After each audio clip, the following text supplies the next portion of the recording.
Welcome everybody to the Chess Lab.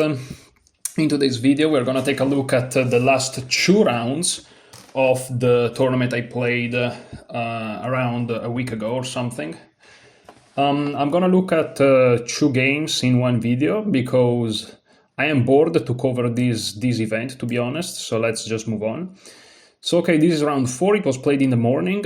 In the previous day I won the first round, which was my favorite game so far, and a very excruciatingly painful game because it lasted a lot and it was very difficult, but I won it. And in the afternoon I lost. It was a very painful loss.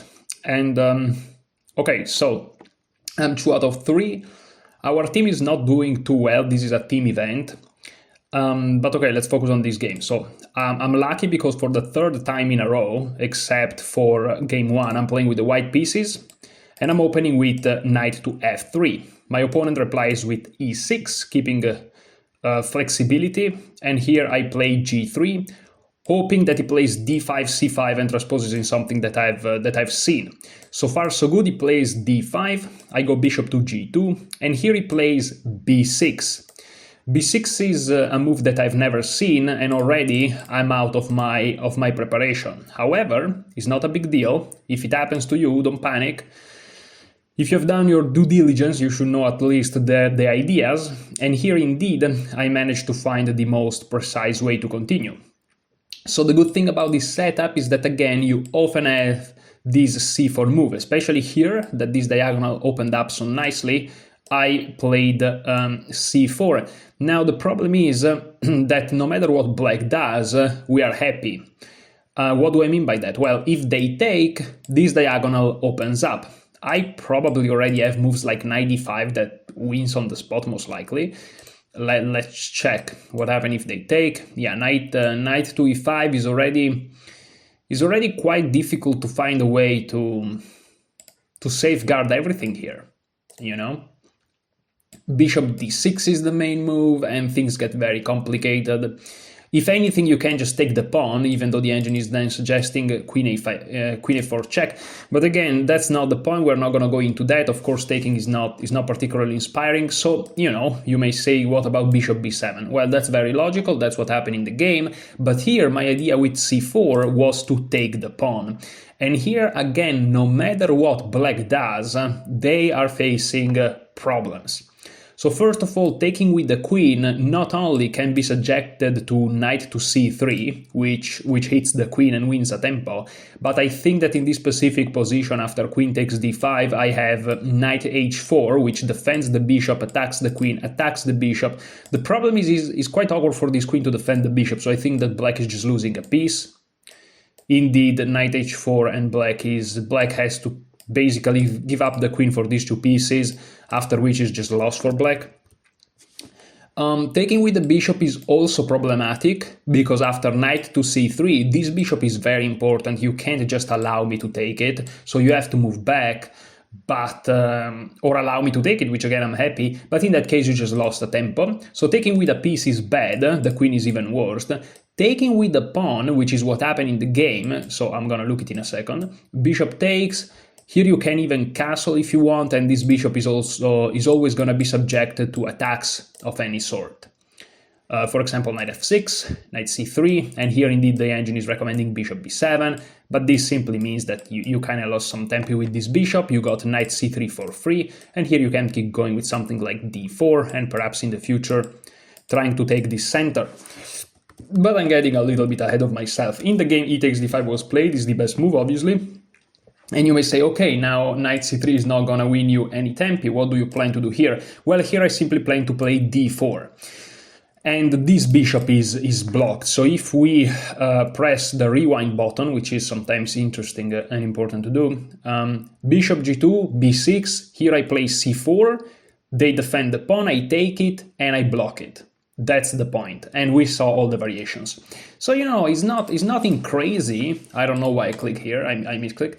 It's nothing crazy, but you know, his whole idea kind of feels a little bit awkward here. But okay, it's not the end of the war for black. Knight f6. Here I simply castled. Here bishop to e7 was played. Perhaps bishop d6 is also fine, but bishop d6 against this structure doesn't feel too too inspiring. So okay, bishop e6, e7 is completely fine.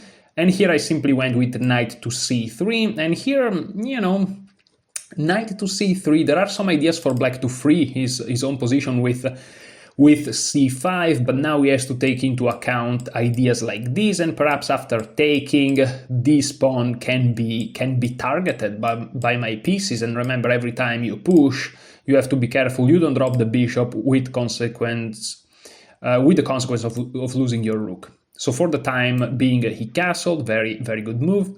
And here, I could have continued with bishop f4, nothing wrong with that. I'm looking with the engine here, it's completely fine, but I prefer to play knight to e5, perhaps trying to put some pressure on my opponent very early on. Also, I studied in the course where this opening is from, that well, the course from which I've studied this opening is not that he invented the opening or anything, but you know what I mean.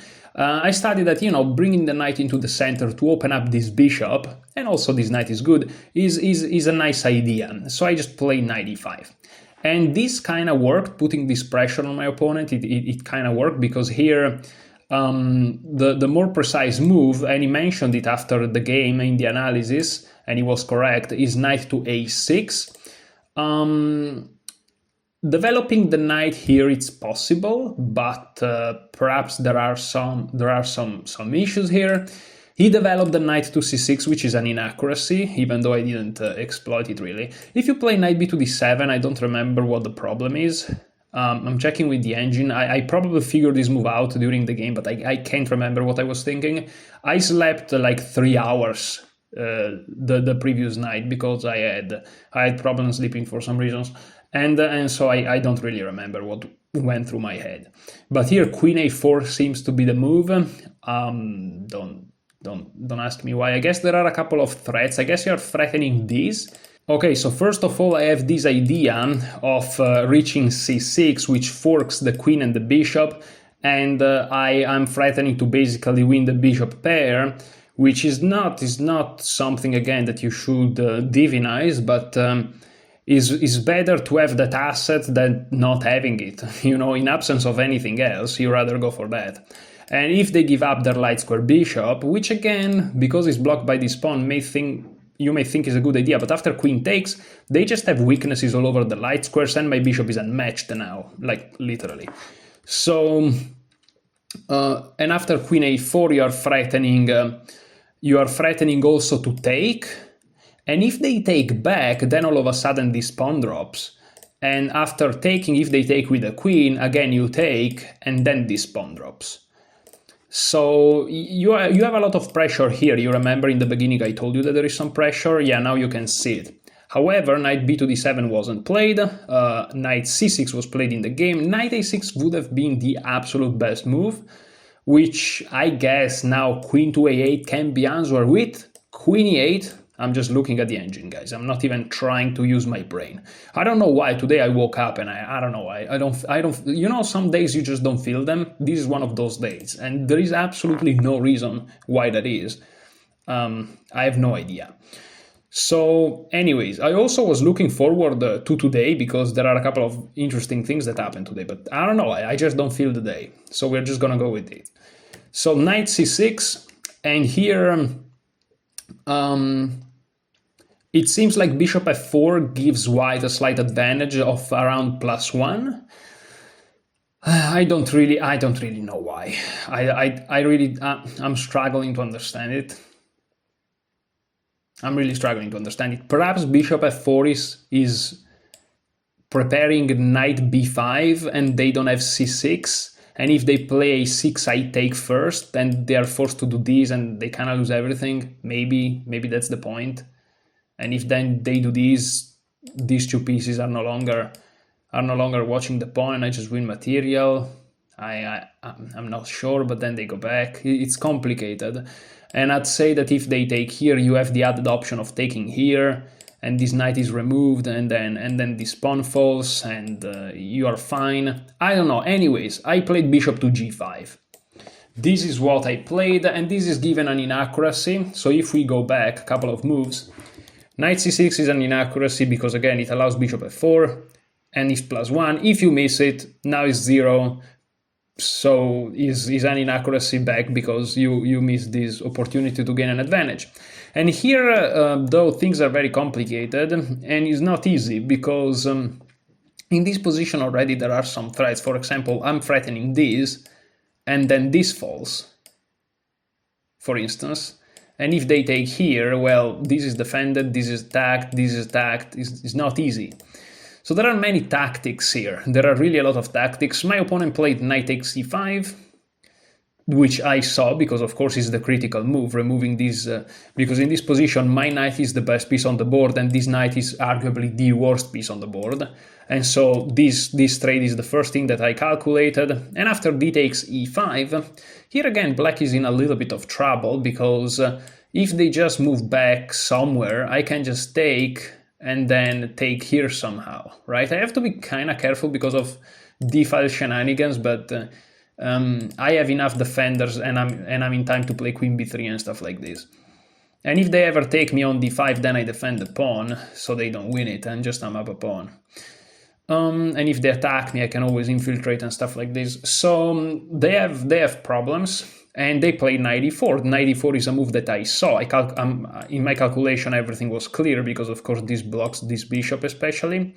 But here, from the distance, I'm like, well, listen, if anything, I'm gonna take here, and whatever happens, happens. Even if something extremely simple like this happens, of course, I can't take here, but I may play something like, I don't know, whatever, queen b3, queen c2, rook d1, or a4 perhaps, and yes, they may win this pawn, but it is what it is. I have counterplay.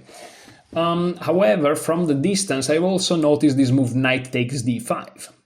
Again, from the distance, I wasn't sure about it, but I'm like, if anything, I may just lose a pawn with counterplay, and if knight takes d5 works, I'm gonna calculate it when it happens. And I was thinking all of these things from here. From here, I'm like, bishop g5, they take, I take, they go here. And is this a move? Well, if it is, I'm gonna cross that bridge once I get there. And the bridge is now here, and so I have to see whether or not knight takes d5 works. In the beginning, I thought it didn't work, but it actually does, and I played it, and I'm very happy that I did, because it's the best move. So knight takes d5 seems impossible. However, after knight takes d5, black pieces are a little bit awkward. So first of all, you are threatening two things after knight takes d5. Let's say it's your turn again. You're threatening both bishop takes, which wins a knight and keep defensive of the knight, or you're threatening simply bishop takes, which forks these pieces and is just a good move, or even knight takes. So you have a lot of threats after knight takes d5, and after knight takes d5, what can they do? Well, if they take my bishop, again, I take their knight, and I'm not afraid of them exploiting this spin, because the bishop is undefended and this comes with check, so I can always escape like this if necessary. So after knight takes, let's put it on the board actually. After knight takes, if they take here, I just take the knight. Now, what other options are there? Well, they can take my knight with the bishop, but then I take here, winning a tempo because I'm hitting the queen. The queen has to take the bishop, and now the bishop doesn't have a defense anymore, and I just take, keeping the defense of the pawn, attack on the knight, the light square are mine, this bishop is a monster, rook c1, rook d1 are coming, queen b7 infiltration, and I feel good. The third and last option, which is what my opponent played, is queen takes d5.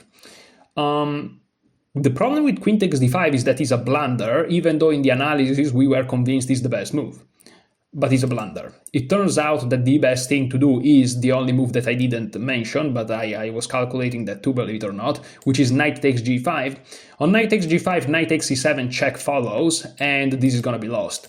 And in my mind, after queen takes e5, bishop takes b7, I was like, you know, I'm hitting this rook, I'm gonna come back. If they ever take here, there is f4, which forks these pieces, and this tactical detail is not true, but we're gonna see it in a second why. And so I was very happy because I'm like, I'm keeping this pawn, and even if I'm not keeping this pawn, I thought that I have my light square bishop against this knight, and it feels to me that this bishop is superior to that knight.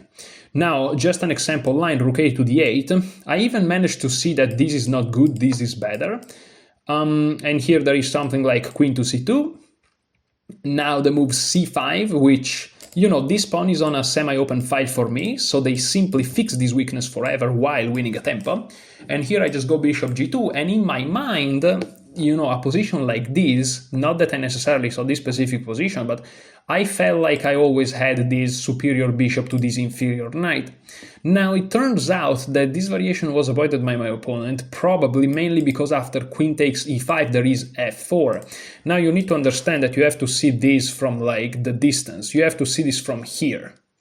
And you have to see a lot of moves, you have to see queen takes, sorry, you have to see knight takes, you have to see this,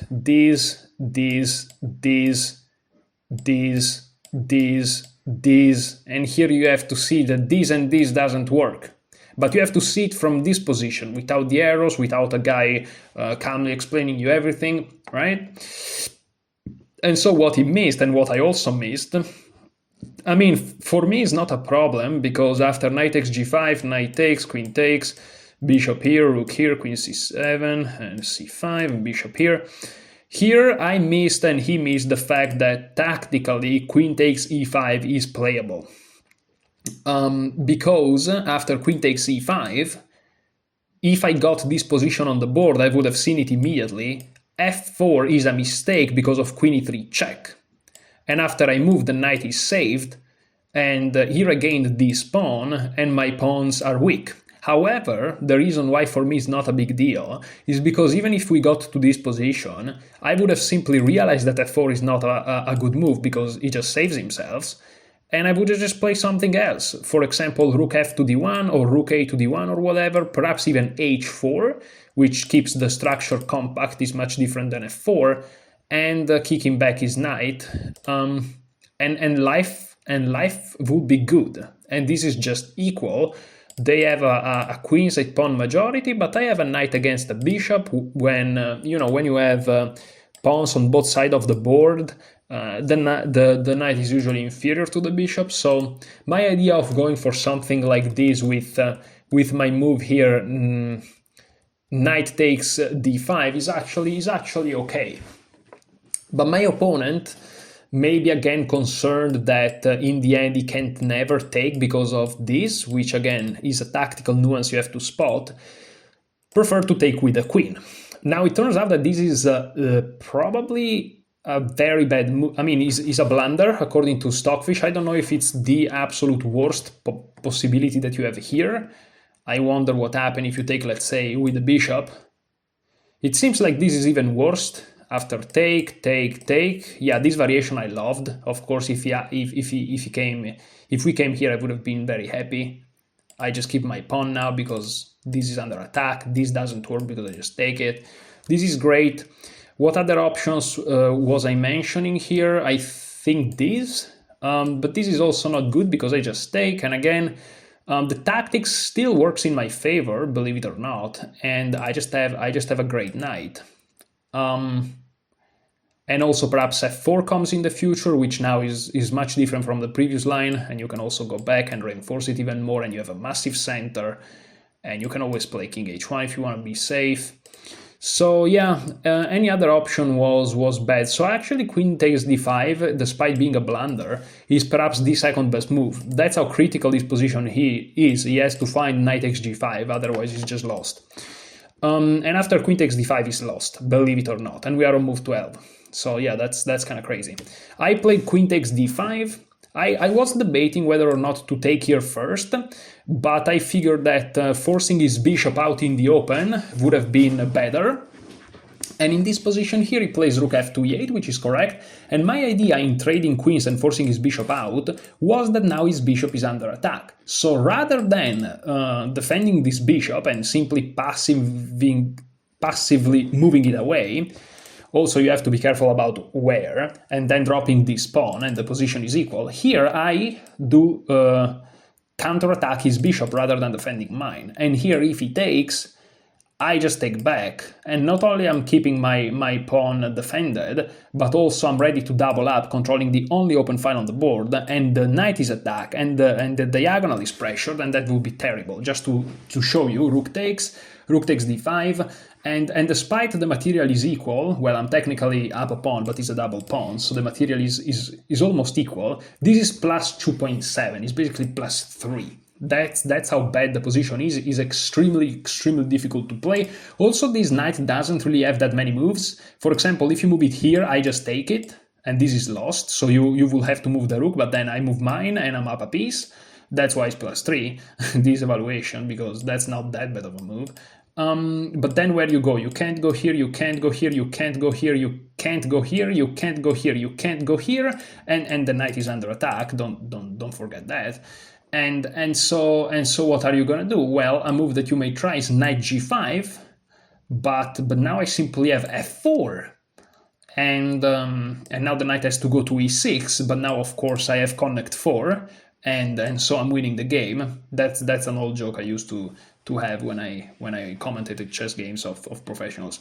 Here you can play anything you want. I'm sure the doubling up is fine. The engine is recommending actually king f2 to activate the king into the endgame. That's just crazy. And it's plus 3. This position is plus 3. And just to show you what happened if f5 is played, which is something I'm interested about, you don't take en passant. It may be shocking to some of you to know that that's not forced. You just play f4, and now you have a connected passed pawns, and they can't even attack this pawn because you can't reinforce it like this. And this is actually plus 4 of a position, believe it or not. That's how bad it is, yeah, that's how bad it is, because he has no counterplay. I'm just gonna, in the previous game, if you follow the analysis, I was up an exchange and life was good, but he had counterplay, and that posed concrete problems. Here are not even up material. Well, technically this double pawn, but that's not the point. The point is that the position is overwhelmingly to my advantage. So hopefully you're understanding a little bit what's going on. After rook f to d1, the best move would have been c6, after which I can just play bishop a3, but maybe even perhaps bishop to d6 or something, and moving this knight may be problematic because you are left with some weaknesses. For example, what about this? Knight takes, e takes, and if you take here, well, now my rook is defending this pawn, and if you take here, well, I take here, here, here, and I'm marching forward, and what do you do? I mean, what do you do? Rook a to d8 is the move, but that's not even the most precise. The most precise after c6 would be to save this bishop with bishop to a3, which also consolidates the pawn. There are not that many other moves for a bishop, by the way, because if you go here, you're hitted and you lose tempi. So, and here rook takes c5, but now f3 the engine is giving. Maybe that would have been a little bit more resilient. C6. In fact, after c6 is just plus 2, turns out. Instead, after what my opponent played in the game, bishop c6 is plus 4. So this is now dead lost. This is losing, but in human play, black can still manage to somehow find a way to go back towards a plus 1 and then towards equality. But even humanly speaking, after bishop c6 on move 15, this is just dead lost. Here I played rook a to c1, and my opponent captured. You can't do much else. Wait a second, that I have to click something. Hopefully you're not seeing anything. Okay, you're not seeing anything. The monitor just mentioned that power problems, whatever. So rook takes e7. It's what he played, but this simply allowed me to just crash through. If you move this bishop now, it's just over, because I take while defending my bishop, and I'm just up 2 pawns, and the diagonal stays strong. It's just over. It's just completely over here. Also, this knight can't move. It's completely over, like literally completely over. Rook a to b8, rook d to d7. I mean, compare the rooks. Like what? Plus 6. This is plus 6. So rook takes e7 was played in the game, rook takes e6, and here rook takes e5. You may see some moves and think that my opponent is playing out of desperation, but no, you need to understand that now it's too late. Better moves should have been found much earlier. This is now over, so even the move rook takes e5, which allows me to infiltrate and all that, is actually the best move. And here he played rook f8 because he needs to consolidate about my infiltrations, and you may think, oh, but come on, this just leaves your pawn. Rook f8 is the best move, okay? Taking here, going here are the best moves. And you may look at them and think, but this looks horrible, but is the best thing. What else do you do? I'm about to play this. Goodbye, like what do you have to do? So no, my opponent here is just trying his best, hoping that I struggle to convert. But here I just take, and now not only I'm up a pawn, but I'm up 2 pawns, and funnily enough, I have a pawn majority here on the queen side, and I have a pawn majority here on the king side too. And plus, he doesn't have counterplay, I have the bishop against the knight in an open position, and my rooks are superior, no counterplay, it's over. It's not just 2 pawns, this is very important. Sometimes you may be up 2 pawns, and the position is still around equal, or you may be even worse. But here all the elements are in my favor. Knight f6, again, best move. At least black is trying to have a very safe king position. Now the knight is out of dangers. And here I went, and this also attacks this pawn, and here I'm happy because I found a very nice move, rook to b7. King f1 is possible, rook d2 is possible, bishop f3 is possible, everything wins, but I'm very proud of rook b7 because if I just defend this pawn, he may bring the rook behind the pawn, and it's gonna be a little bit annoying for me to get to this pawn. Yes, I can trade the rooks and the endgame is winning, but it's a little bit annoying. Also, this conformation of pieces prevents me from playing rook b7 with the idea that I have checkmate, because he can just block. This is very important to notice. Of course, this is playable because it's defended, but that's not the point of what I'm trying to say. Hopefully you got what I'm trying to say. Okay, so here I play rook b7, leaving this pawn to be taken. My opponent didn't take it, he played the best move, or one of the better moves, rook b5, which has to defend the pawn.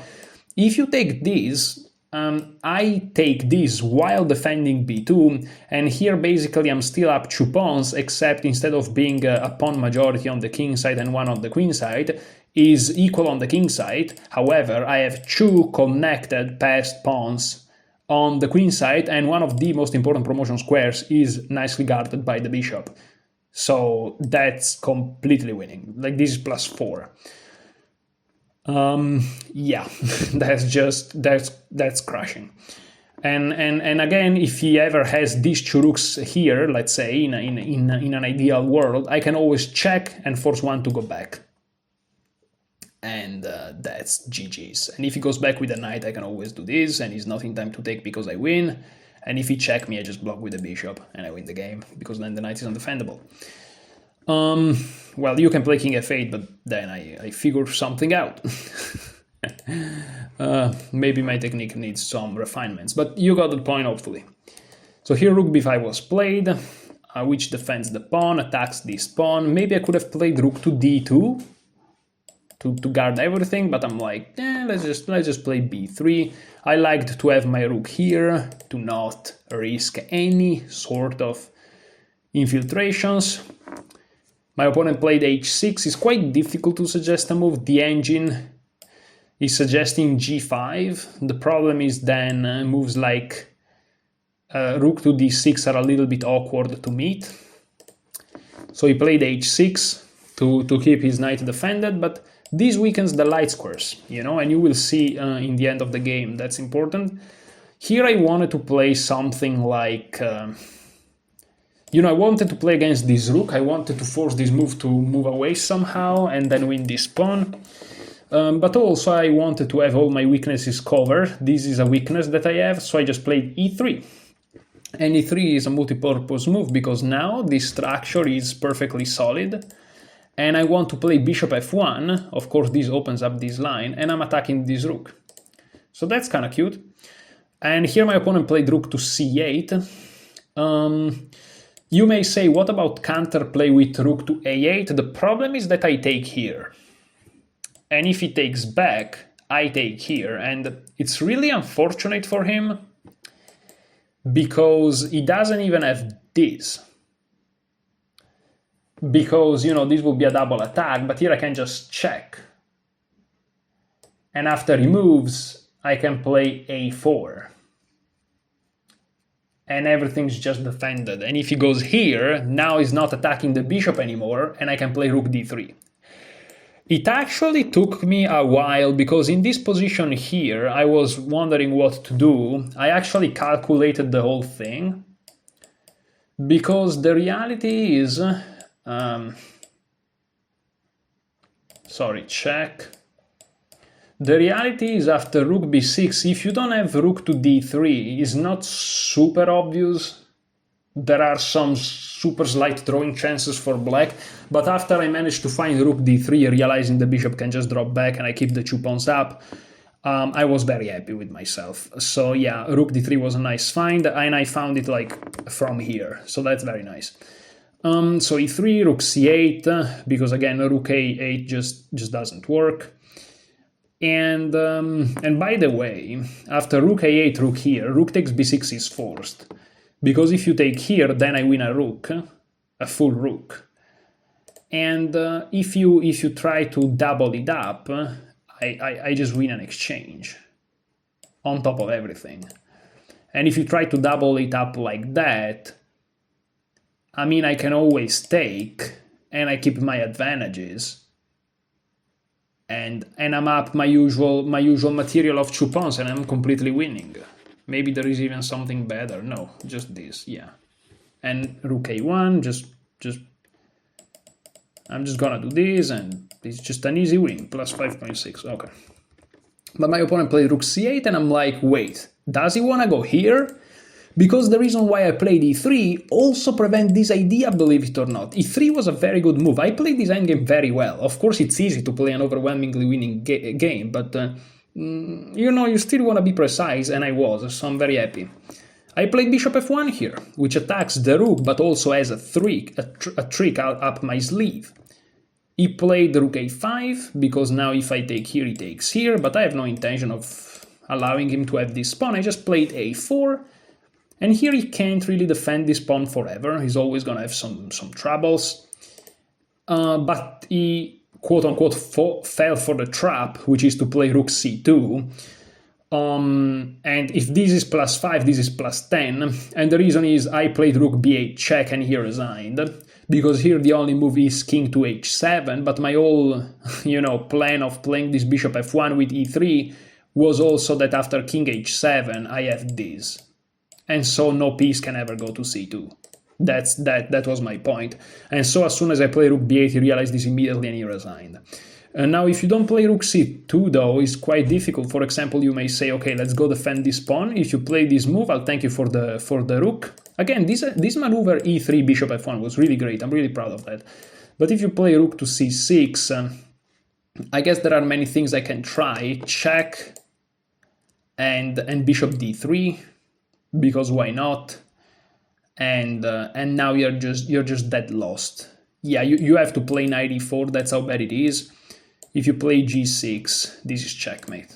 So yeah, I won this game. I'm very happy about this game against quite a high-rated opponent too. You know, that just probably wasn't his day. You know, that was a little bit of an unfortunate opening for him. But okay, you know, games like this happens. So okay, now round 5, as you can see, the opponent is different, and this is a friend of mine, so that was it's not nice because I don't like to play my friends, so it is what it is. But okay, knight f3, he played d5. This opening is very normal, there's nothing unusual about it. He played d5, which is, you know, very common. I played g3, he plays c5, absolute, we are playing main lines. I play bishop g2, and here he played the very, very natural h5. Okay, I'm gonna take a water break.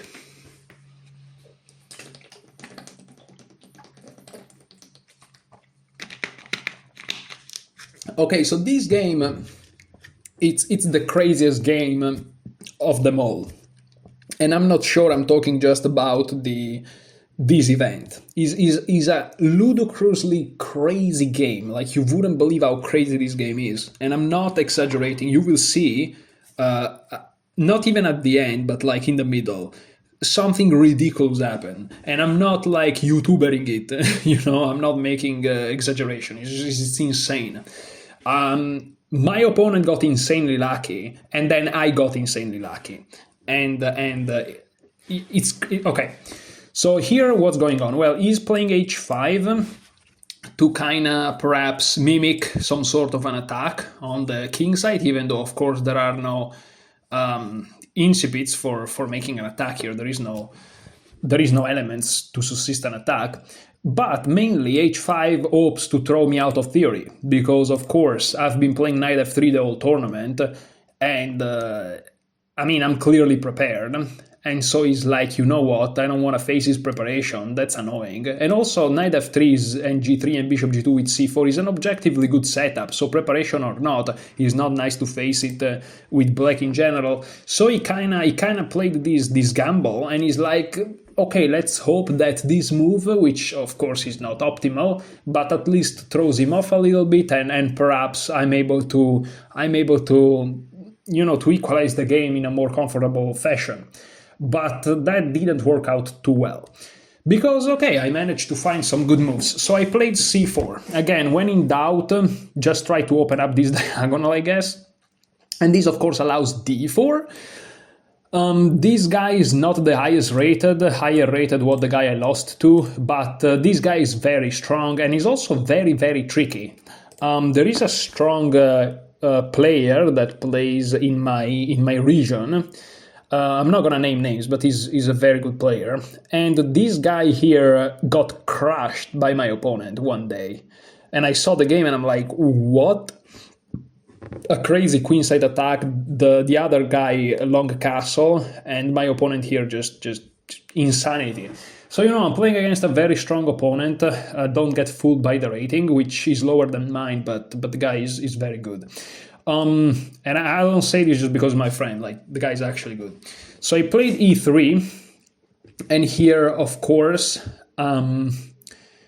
if I can take, and you don't get to play e5, I am some sort of happy, because after this and this, I can just play d3. I get some sort of a Benoni structure, except all the problems of the Benoni are gone, because I get to develop all of my pieces very harmoniously. I take the file, and I can expand with b4 super easily, which usually in the Benoni you struggle with. No, I'm kidding, I don't know what I'm talking about. I don't know what the Benoni is, you should consult a professional. So knight c6, e takes d4, c takes d4. Knight takes d4 is also interesting, but there are lines where I can take it. And again, if you take with a pawn, my life is the easiest life in the world. And if you take with the queen, I can always play d3. And I have to kind of organize the way I do it. But I just have ideas of playing bishop e3. I have to be careful not to drop this, but perhaps knight c3, bishop to e3.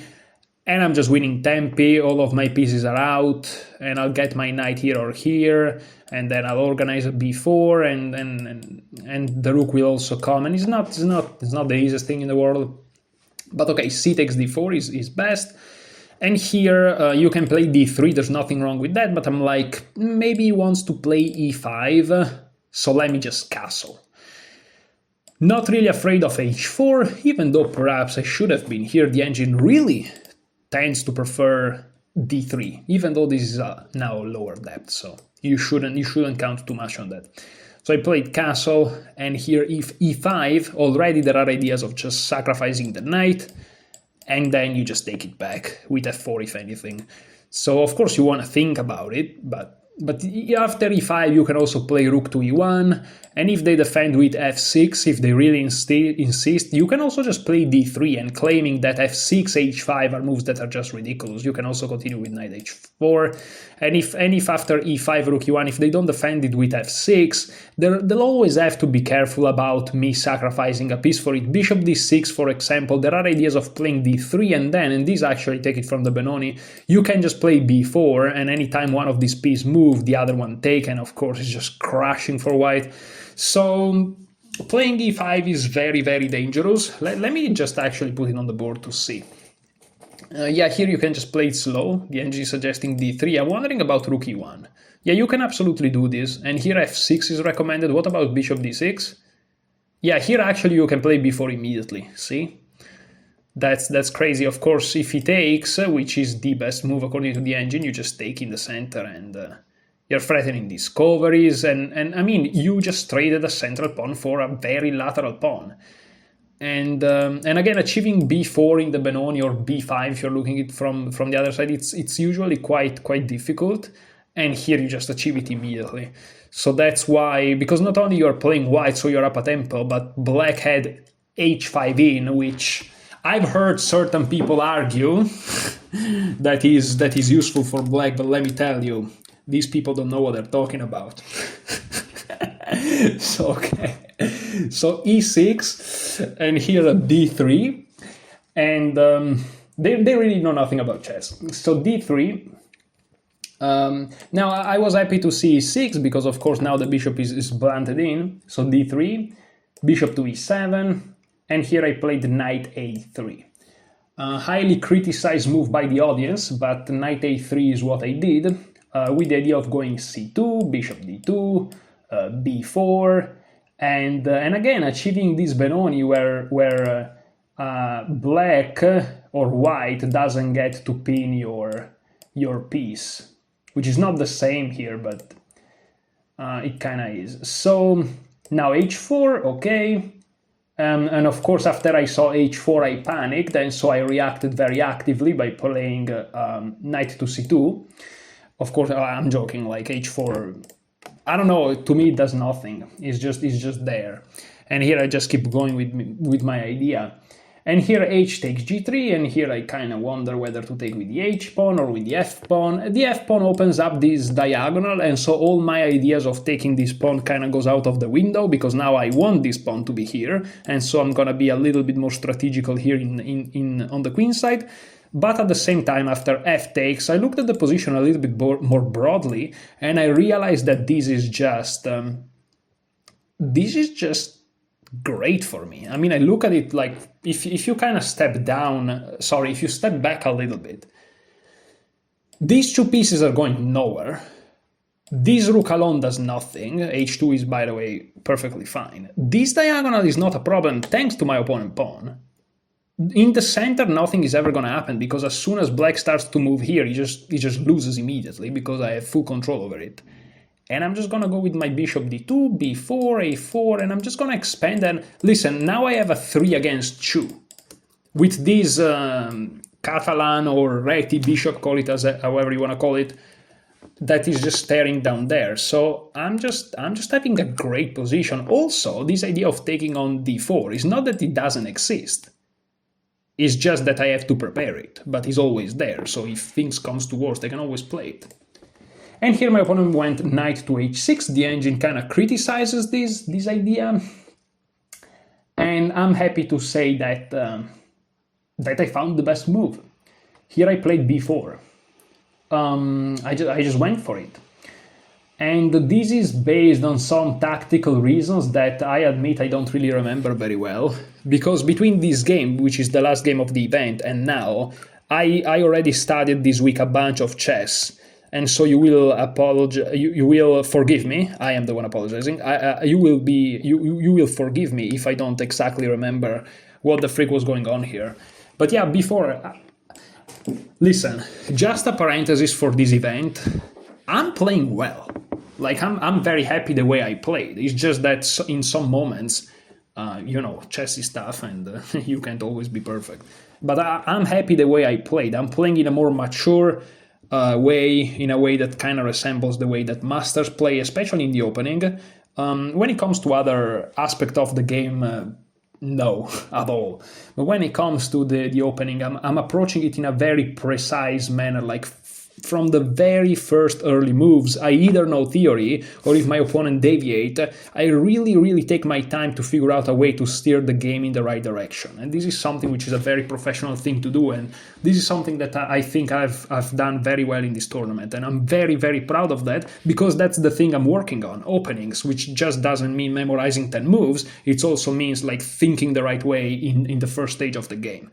Sorry for this kind of rant, but you know, I'm sharing my experience here on this channel, and this is part of it. I'm very happy of the way that my opening game is developing. Okay, now let's keep going with the game. My opponent played bishop f6, which stares down at his own pawn, but at the same time is some sort of a solid option in absence of anything else.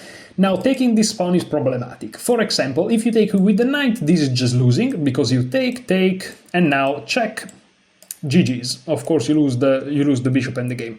A little bit more complex, and I don't remember what my idea was. Oh, now I remember it, okay. After bishop takes, the engine is funny, because the engine thinks that this is even worse. You take, and here bishop takes first. Would I've played... Oh, yeah, of course, you first take here, because you want to remove the defender of f7. This is something that I saw, I'm just struggling to remember it. And after they take, now queen a4, this is a fork, so knight to c6 is forced. And here you have knight e5, which triples attack this pinned knight, and it also attack f7, which is a critical point. And it's just over. This is over. For example, bishop to d7, knight takes f7, GG's. Absolute GG's. There is a line that I want to check. What happened on knight e5? What's going on here? Because, you know, if you take the queen, you lose yours, and if you do nothing, the knight is hanging. That's funny. What's going on here? Knight d6, king e7, and queen a3. Who saw that raises the hand and nobody raises the hand with this move that is not even a threat, but we don't talk about that. Okay, there are a trillion threats actually, and this is +8. This is +8. Of course, you can't play something like this. Like once you see this, you stop. You know. Like jokes aside, this is absolutely unplayable. But jokes aside, it's important. Like here, you have to find your moves. You know, you can't just go full bananas. Now, I think that even taking here is not as bad, because you're threatening like all sort of things. Just to see though.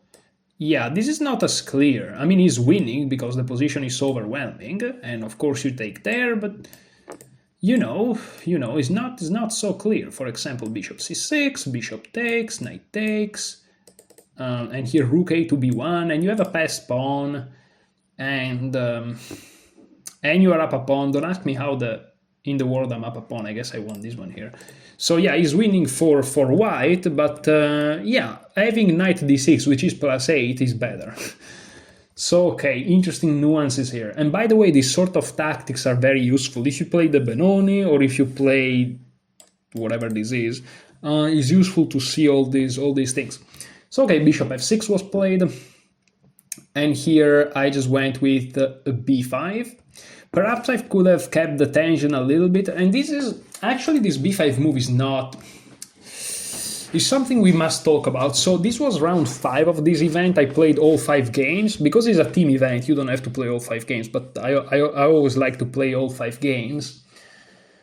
And, you know, I was impatient. That's the thing, I was impatient. I was also up on time in this game all the time, which is unusual for me. For me, that's a weird experience to be up on time. I'm like, what is this? What? Time on the clock? What's that? And b5 is an impatient move. Like here, black is doing nothing. Black is just dead. You can just improve your position. Now, queen e2 is the best move according to the engine, but I mean, it's logical. You just keep pounding on the center. But even if b5 is fine, it's still +1.5. This is +1.8, this is +1.5. It's not a big deal. It's not even an inaccuracy according to the engine, but it's an impatient move. it hits the knight. It doesn't keep the pawn duo, which the biggest strength of the pawn duo is flexibility, meaning they can push whenever he wants. Now I don't keep it. I compromise myself, which again, the position is so good it's fine, but this move represents impatience, which is not ideal.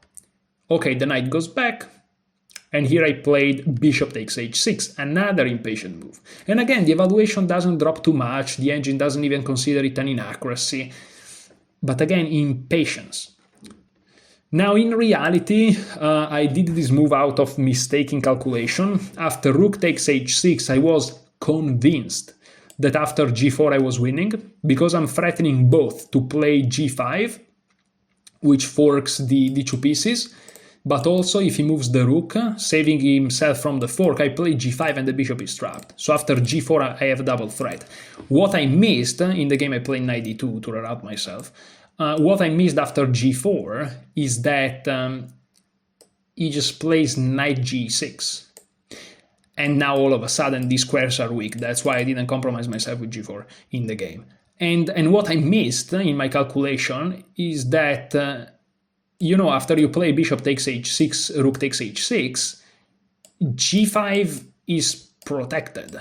And in my mind's eyes, the bishop was still on c5, and so this is still a fork, from here. I'm like, I take, he takes, I push, he plays knight g6, and I fork him. Because my bishop is still here in my mind, but no, the bishop traded itself, and so I'm not controlling g5 as well. That's called visualization. That's called being a moron in visualization. And so, of course, while he was thinking, because of course he was considering g4, while he was thinking about taking with the pawn or with the rook, I'm like, he can't just take with the rook. And eventually he realized it too, and so he took with the rook. But then of course I may have thought a couple of times about taking on h6. I mean, I was annoyed by this idea, this prospect, but again, if you play queen to e2, then the knight does nothing, because it's never an option to go here. And there are certain problems involving this, but in reality, most of the times you just move the rook and you're fine. Or perhaps even better is, let's say that I play this, and eventually comes here. Taking with the bishop perhaps is even better, because then you can just move the rook to a more active square, perhaps even here on a light square, and then you're just gonna collect it. And there's never is this skewer because the knight takes it. So yeah, just queen e2 or perhaps even rook b1 the engine is recommending. But again, this whole idea of going for b5 is just queen e2, just nice position, because now there are not enough attackers, right? So you can just improve the position. But again, impatience. And here I play knight d2, going perhaps in the wrong direction, a4. According to the engine, but again, okay, I played knight d2, knight f5, knight e4. Now if he plays knight to e3, I just take it, and then I take here with check, so this doesn't hang, and then I just play queen e2, for example, here, here, here. That would be a problem, but I take here with check, rook takes. And here, okay, the engine is giving queen g4 because the engine is just the engine. But I would have probably played this. And here the engine is giving this crazy a6, counting on the fact that if you defend, you have problems on the rooks. But okay, after a6 you just take, and after a takes b5, c takes b5. Black, of course, now has enough counterplay because rook takes, for example, you have to leave the defense of this pawn, and now it's equal. Crazy sequences, very instructive too. That's why playing against masters and grandmasters is so much more difficult, because they know all of these things. But here, correct would have been queen g4. And there are troubles. If you take here queen takes g7, and this rook is in trouble. If the rook moves, you lose here. If they take, black is in trouble anyways. f5 is the best move according to the engine, but then bishop f3. It's kind of useless to look at all these lines, but not too much. But okay. In the game, bishop e5 was played. Here I played queen f3. Now I'm threatening g4. And if he moves, I first take to remove the defender, and then he's checkmate. So I'm threatening to win a piece. Or to checkmate him if he's not super careful. Well, after this, and this is not checkmate. But he's unpleasant to say the least. So he played queen e7 to protect, but now this pawn, this square, is no longer that well guarded. I simply increased the pressure with rook a to e1, c5 was also an option, very nice. And here he played king f8, best move. I'm very impressed by this move, I would have never played it in my life ever, but it's the best move and he played it. And he was very convinced about it too, so props to him to finding the best defensive move. And here, again, c5 is just the best option. With ideas of going here, perhaps. For some reason, I just didn't play it. Maybe because I was focused on going here, but there are enough defenders, so I don't know. I don't know. I also considered this, but I don't... He doesn't have to take, you know, he can just go back here, and surprisingly there are no tactics. Of course, the idea will be if he takes, I take here, but no, after here they can also just go here. But okay, here I try to find a way to kind of perhaps pose other problems. Again, c5 would have clearly been better, followed by a4. He's frozen here, and I was about to make a Disney joke, but let's not do it. And you know, I have my majority going on the queen side. Okay, so I play knight f2, trying to go here, and here to prevent this move, he played bishop c7, correct. Here I played bishop h3, trying to take and win easy. Perhaps not the best approach. And now he played knight d3, which is a mistake. The engine thinks that better is to simply consolidate with g6, and after rook e2 and bishop back to g2 actually, is just equal. But you need to understand that he was low on time, he was under pressure for the whole game, and even though the engine says it's equal, this doesn't look equal humanly speaking, so he felt the urge to kind of change the nature of the position, to open things up a little bit, and he decided to sacrifice a pawn with knight to e3. And that paid off really well, and you'll see what I mean. So I took, he takes, now I can't move the knight, because the bishop hangs, and I can't take with the rook because after bishop here, the rook will move, but the bishop hangs because that's pinned, or he can even take it and then take. So here I have to take with the queen. And here the same move doesn't happen because I have d4, which exploits the negative aspect of queen e7 played a couple of moves ago, which is to not control d4 anymore. That's why I said that that's important. And after here and here, I'm actually threatening c5. So everything looks good. Here he played e5. I take. He takes. And in this position, I'm just much better. He's +2. Is arguably a winning advantage. All I have to do is to kind of, you know, move away from this diagonal, play king g2 or perhaps queen f3, and then my knight will jump to beautiful squares. And my rooks are active, his rooks are not coordinated at all, and he can't even find a point of coordination because c6 is control. If he plays a6, I always have a4 and stuff like this, and I just have an overwhelming majority on the queen side and also in the center.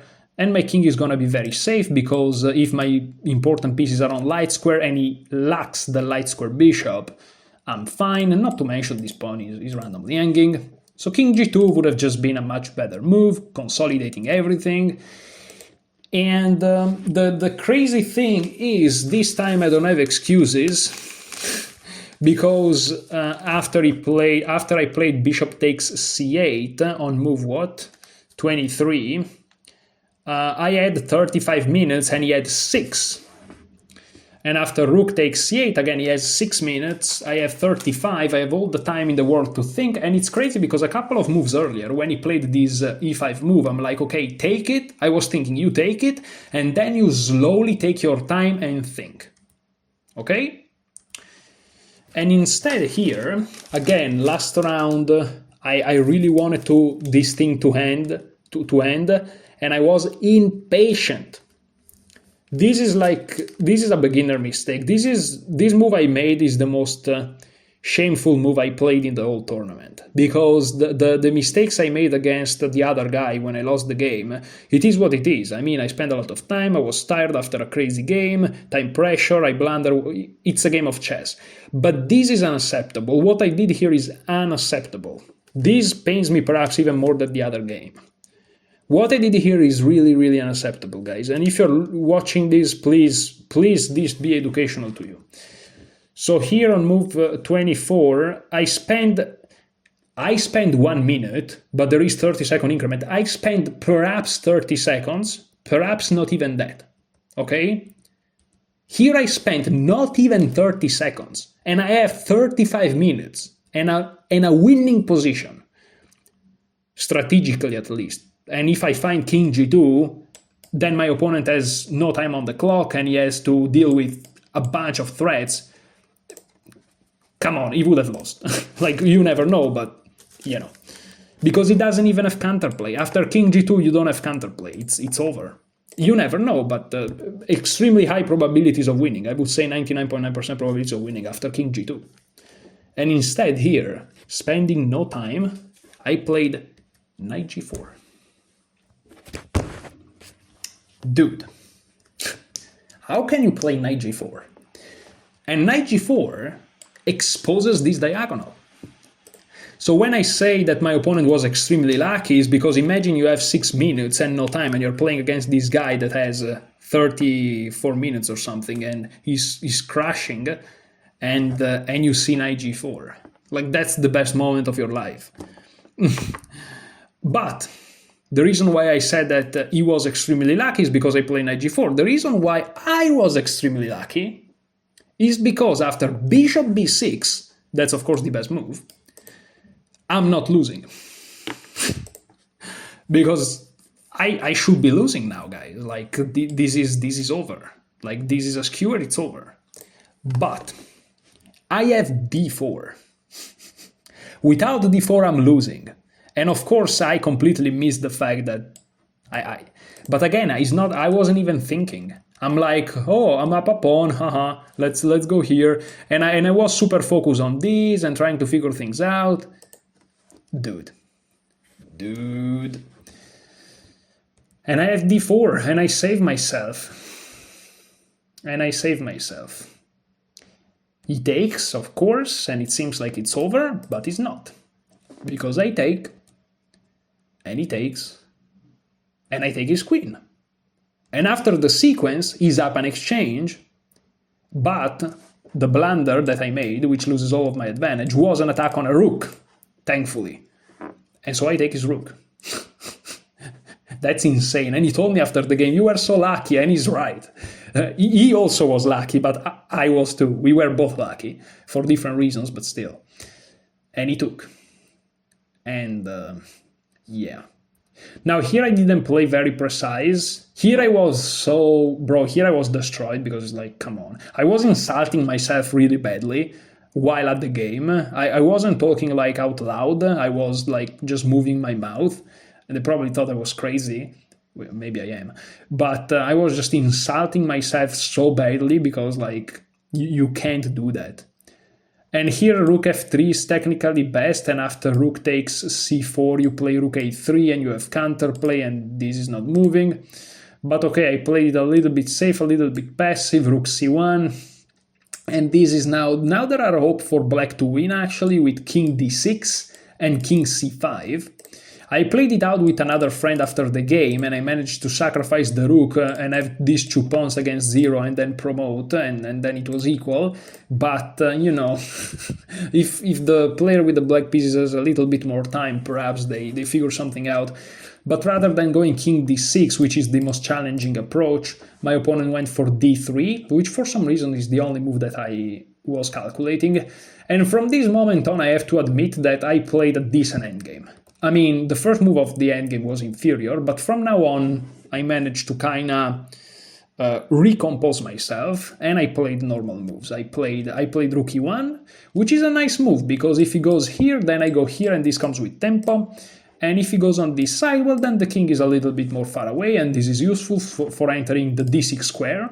Whereas if I take this pawn and the king is here, then after he takes, I don't have rook d6, which in some lines is a useful move. So I'm happy about finding this check, which is the best move, so that's nice. He plays king f6, I play rook d1, the pawn falls. I play rook takes d3, he plays rook c1, I play king g2, he plays rook c2, of course he's gonna win this pawn. If I stay defending this pawn here, but I didn't. I actually played king to f3. I'm very proud of this move too. Just to be clear, the engine is like 0, 0, 0, 0, 0 until infinity, but king f3 is a very nice move, because now if he takes this pawn, my idea was to go rook to a3, and you know, he can come back and take this pawn, but my point was, okay, now there's nothing more to be done here, and this 2 against 1 is just a draw. I'm not even sure if this is true, but yeah, it's all 0, 0, 0, 0, 0, 0, 0, 0 until the end of time. Okay.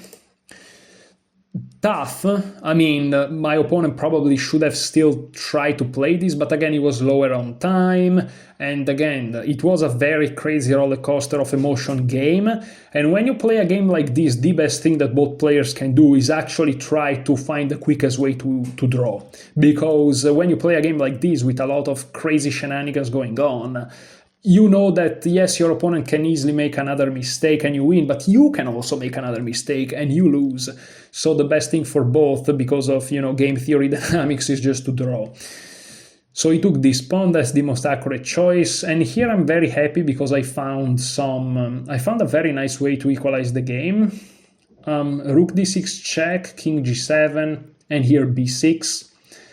And the point is that now if he pushes this pawn, which looks great, well, now I get access to his pawn over to b7, and then my pawn, I may be even the one pushing. Probably not, because it just does that, I take here, he takes here, and then it's a draw.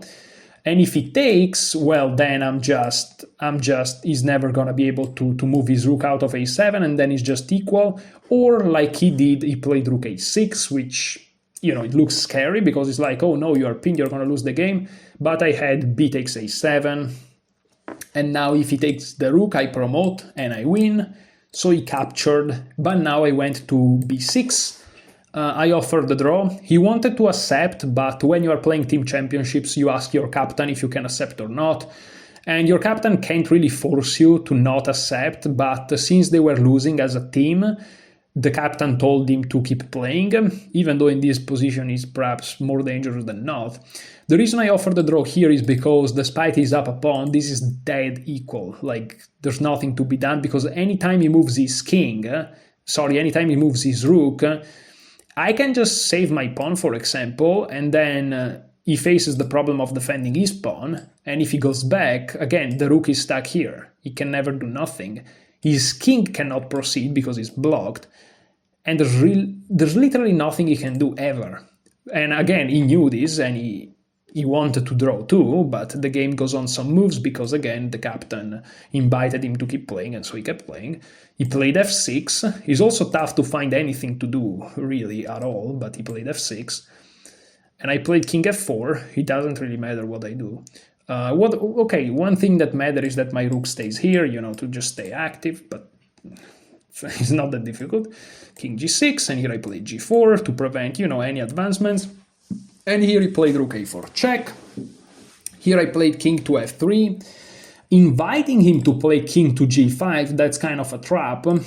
Not that nothing happened. If he does, he did. If he checks me, I just move forward, and nothing happens. If he attacks my pawn, I move it.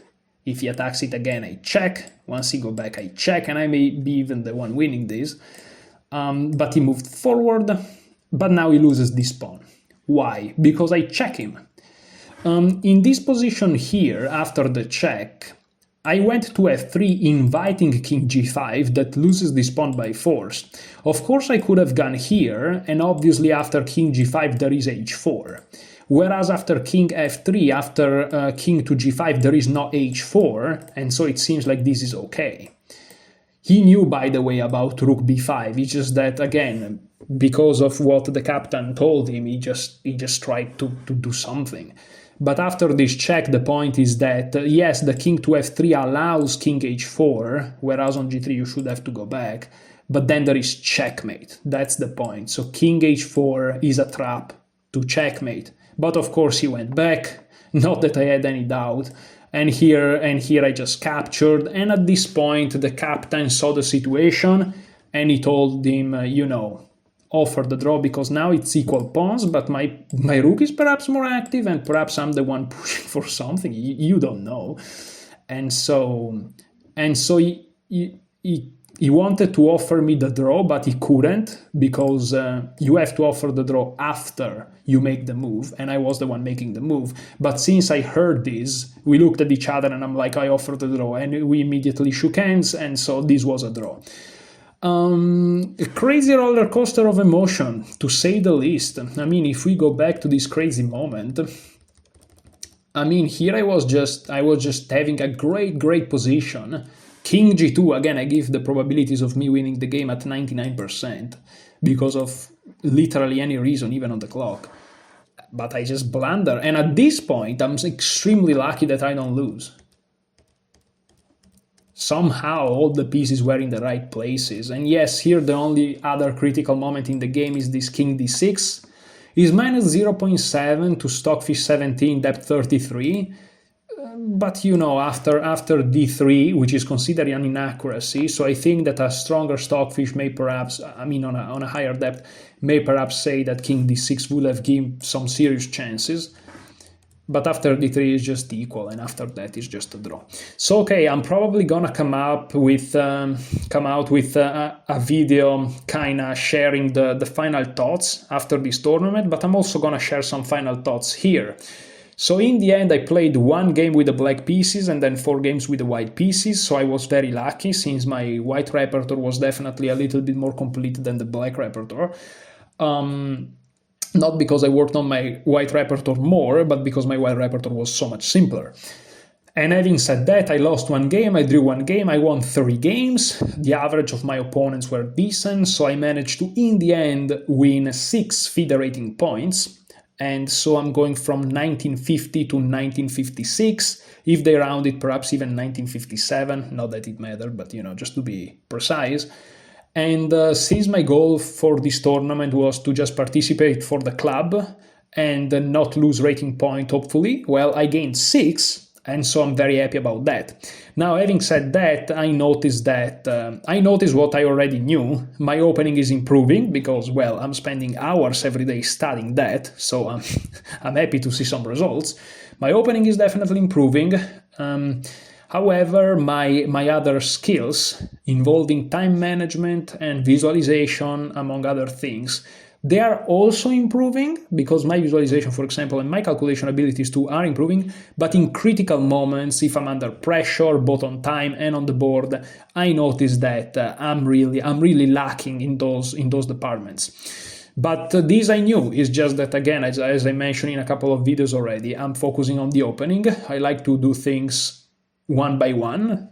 It's like when I eat a second, there is the meat and then there is the vegetables and then there are the potatoes. Some people like to take a little bit of meat, a little bit of vegetable and a little bit of potato and make a big bite. That's an approach and that's completely fine, but that's not my approach. I like to finish my meat or my potatoes or my vegetables and then going to another section. That's just the way I do things. And this, by the way, is just not metaphorical. That's actually how I eat, which I don't know how many of you give a single freak about that, but just that you know.